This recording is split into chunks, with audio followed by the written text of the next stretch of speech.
R.C. was able to land the plane. And there are more Baptists that go to a Ligonier conference than there are Presbyterians. And the reason is they're just more Baptists.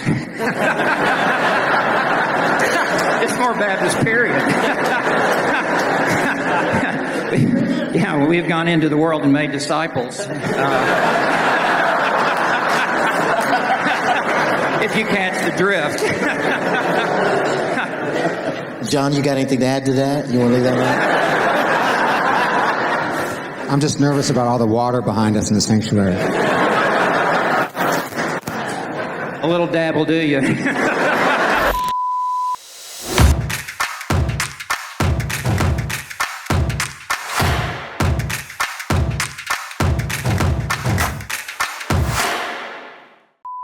Great questions that folks have sent in. The first one being, why should we baptize our babies?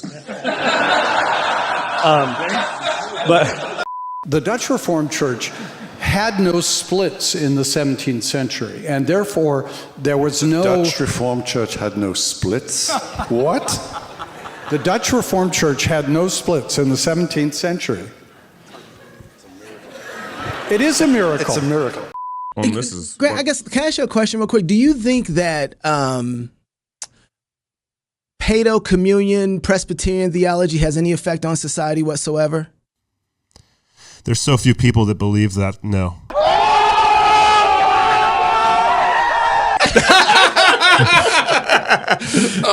What about Paedo baptism? Burn. Yeah, I think it can. I think it has historically. Yeah. Yeah, it's had a bad effect on society. If you're a good Baptist, you got to believe that, though, right? Well, just if you're a Christian. Yeah. Yeah. See, I think that we We should clip that. We should clip that. If you're a Christian, clip that and put it let's on a send that t-shirt. and let's send that around the web. I think that's a. That was an indicative statement. Beyond the acronym TULIP and the doctrines of grace and affirming the sovereignty of God, what does it mean to be reformed?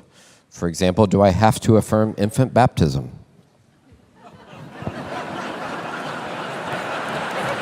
No, Steve's not answering this one. Now Bob's the only truly reformed one here.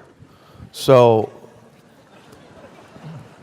if I try to answer this, you're going to immediately say, well, you're not really reformed.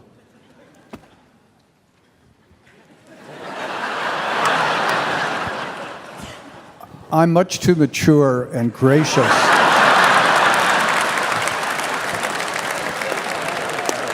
to rise to this bait. What are some effective ways to reach the younger generation and bring them into church when some churches seem to be aging? Well, yeah, the Dutch would be a good example of this. I mean, just another place, another century, but go ahead. I would like to say that I think Dutch Reformed churches, by and large, have done a remarkably good job holding their young people in the church because, of course, they include them in the church by baptizing them. All right, that's enough. That's enough. So one day, when we get to heaven, then R.C. and Michael and I are all going to find out about what the real view of baptism was. And the reason we already know. The reason that Michael already knows, and he's just waiting for me to find out. I can just say, as someone who comes from a Baptist background, that Ligonier really has been a place for Baptists to have a moment of sanity, to find a home. I can't believe I get a clap for that, but it was the Presbyterians. It was clapping. the Presbyterians. And the Dutch were asleep. So, Steve. So you, I think so me and Steve are Presbyterians. Yeah. That's right. We baptize babies. Free baptisms tomorrow. All right.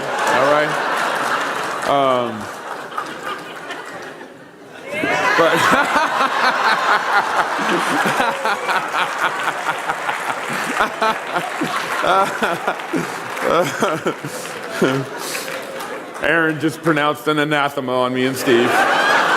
What are some ways that a Christian can help or encourage their pastor? Come to church. Stay awake. I wouldn't know about that.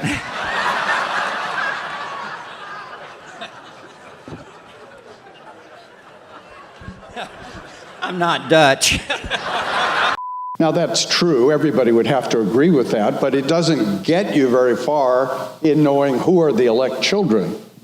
Now once again, as is so often the case, the Dutch Reformed have it right.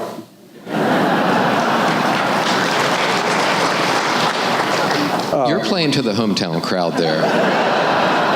Do you know how seldom I have a hometown crowd? He said, I know there are errors in my theology. I'm not under any illusions. I know that. And I said that one time, and somebody said, well, why don't you change them? And my response was, I just don't know where they are. I know they're there, but I don't know where they are. If you show me where they are, I'll change them. I mean, that's not a problem, but... Stop the music.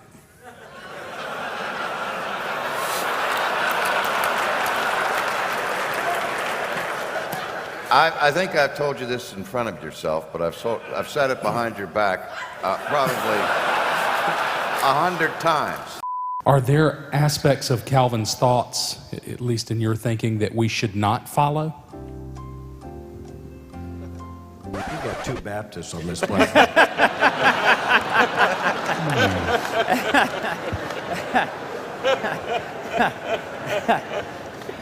You're right, what was I thinking? Anything that would be constructive. You go first, Sinclair.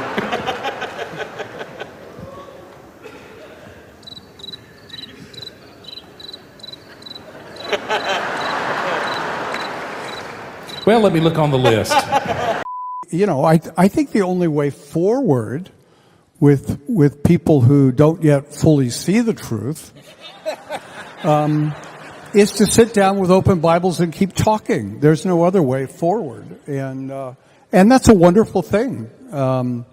When I sit and talk with Lutheran friends or Pentecostal friends or Baptist friends, acquaintances. First of all, I have a bias in favor of lay preaching because my father was involved in that. And you mentioned accountants. He was a CPA, but from time to time he would preach in the local Methodist church in Pittsburgh, where I was first baptized after I made my profession of faith. At 6 months of age.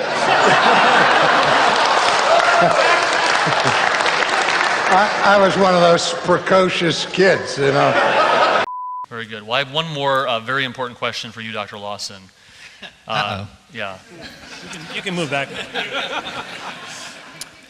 Is the Bible sufficient for the preacher's wardrobe? I mean, is there a chapter and verse that says you have to wear a white shirt and a striped tie? Some things are so obvious. And is reasonably implied. It need not even be put into the Bible. Yeah. Okay? That's how the Presbyterians get infant baptism. I'm just going to let this rip, and I'm just going to tell you, this is not Babylon B. This is real. This is the fulfillment of every stereotype of independent fundamentalist King James Baptist you could ever come up with. And I rolled it back a few minutes just so you can get a feeling, get a full flavor of this kind of, this preaching. We want everybody to like us. We got to have that Facebook with all these likes and follows.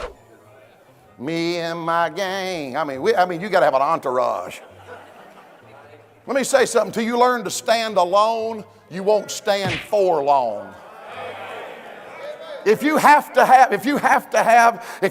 have these alumni to call you, I've never seen such sissy preachers in my life. You didn't call me today. I speak to Brother Westmoreland maybe twice a year. We're friends, but we're not groupies. We're not freaks. And Dr. White, I'd go one step further. When our show is kind of like walking into a bar with 3 Presbyterians and their friends. It's not a systematic theology show, and so I think we can be sloppy in how we communicate on and define things sometimes. I think that's possible, and I think it happened here for sure. I don't have a problem with that. As long as you don't mind these coming out, as a result, come on. I would just say 20 years ago, I don't think you ever would have done that podcast the way you did it on Tuesday night. I think you would have been far harsher with us and less gracious. Why are you starting stuff? I'm just saying. Are you saying Dr. White's getting soft? Because you were a brass knuckle fighter back in the day, brother. What are you and trying those to say? Swords, All right, those swords would not have stayed on. All right, I'm just going to turn off his mic, Dr. White. Dr. White, don't hurt yourself, please. We need you, man. What we about to go through, we need you. Wow, Gabe, come on. Damn, bro. I find confidence there in God's purpose for those who die without having a knowledge of good and evil. But those were covenant children.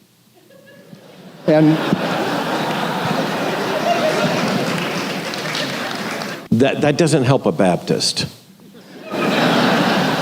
Because we do not believe that the covenant is extended to the child. We believe that covenant blessings are extended to the children of Christian parents, but not the covenant itself until there is a confession and profession of faith. So, that's an error that can be remedied. Who's one of your favorite dead theologians? Oh, one of my favorite dead theologians. Americans, B.B. Warfield, Gresham Machen. Christianity liberalism? Yeah, I really found him helpful. Professor Murray, whom I've mentioned. 3 for 3 Presbyterians. Yes, I know. Well, my roots go that way, No. You see, I'm the most Presbyterian guy that ever baptized an adult that you've ever seen, so... you guys have got a lot of it right. You just can't be right on everything, so...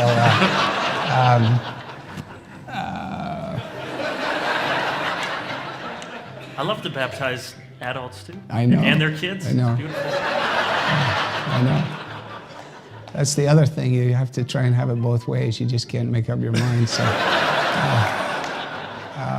Spurgeon. Yeah, Spurgeon. Just to give you a Baptist. Yeah. I mean, I honestly know people who have said to me, I think you're in danger hanging around with those Presbyterians.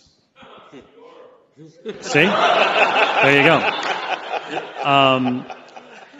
Now, I'm not sure if you mean what you think you mean or something else there. If we want everybody to like us, I mean, we can't call it a wall. It's got to be a permanent barrier. I mean, you're so politically correct, God help you. Hey, you vote for Nancy Pelosi and Chuck Schumer. Help me now. You gone, friend. Not John the Baptist's house. When he walked up to him, he had an outlook. He knew the wrong crowd when he was able to define that crowd. The Bible said you're supposed to. He said, I command you that you mark those. Note that man who walks not after our traditions. Now let me just stop and say, anybody who's not walking after our doctrine is a heretic. We already know if he's denying the virgin birth, if he questions the deity of Christ, if he puts a question on a pre-tribulation rapture, I'm chunking him. Bunch of mid-trib, bunch of pre-wrath, bunch of false doctrine.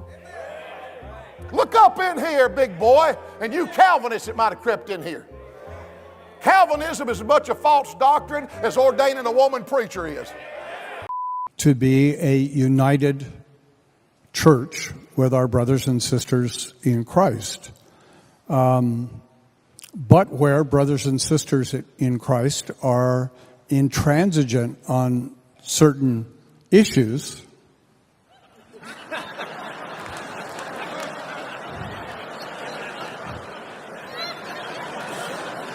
Don't encourage him. Because he's all wet.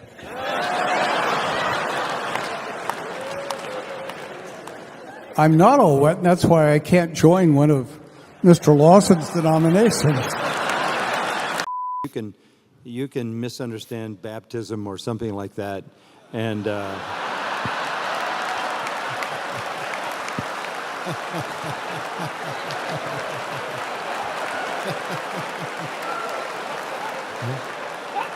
those we call errors, not heresies.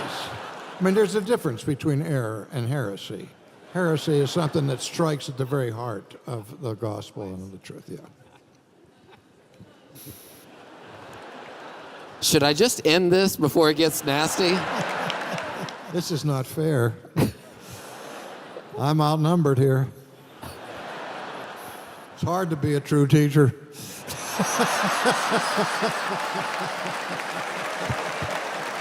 At what point does conviction about a matter err into obstinance?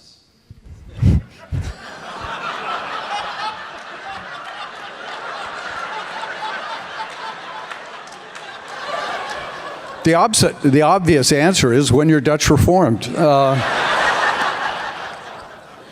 or Baptist. Hey, man! Calvin, I went up to one of my desks and I hate it for y'all. We was at a meeting and I knew he's way outspoken. Okay, they think they're smarter than we are. I said, I hate it for y'all. He said, what are you talking about? I said, Jesus didn't die for y'all. He said, what do you mean? I said, well, he came to seek and to save that which was lost. But according to your doctrine, you've never been lost. You've been saved before the foundations of the world. And I said, I hate to see it. I hate it for y'all that y'all think God is stupid. Them Calvinists, they think God's stupid. They think God's stupid. He said, what are you talking about? I said, you think God's stupid. Who was hell made for, everybody? Who was hell made for? The devil and his... Who was hell made for? Who was hell made for? Well, where does everybody die that rejects Christ? Are they all angels and devils? No, the Bible said hell hath enlarged herself. Why did God make hell so small if he already knew who was going? Because he wasn't willing that any should perish, so he has to enlarge hell. That's Bible. You look right, if I had a pipe, I'd say put it in there and smoke it, friend. But my pipe's out in my truck with my chewing tobacco. Is everybody all right? Hey, look up in here. Look up in here. You don't believe the Bible? Hell was made for the devil and his angels. And every time a sinner dies without Christ, he has to enlarge hell. Calvinists think God is stupid. Yeah.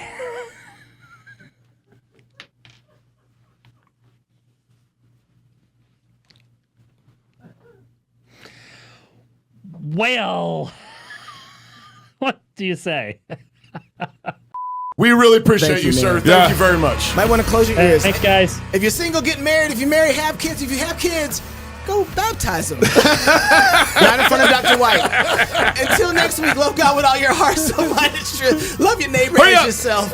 Go fight, laugh, and feast. But Doc, if they're baptized, you take them into membership, right? We're breaking up. We're breaking up. What? We're breaking up. Come on.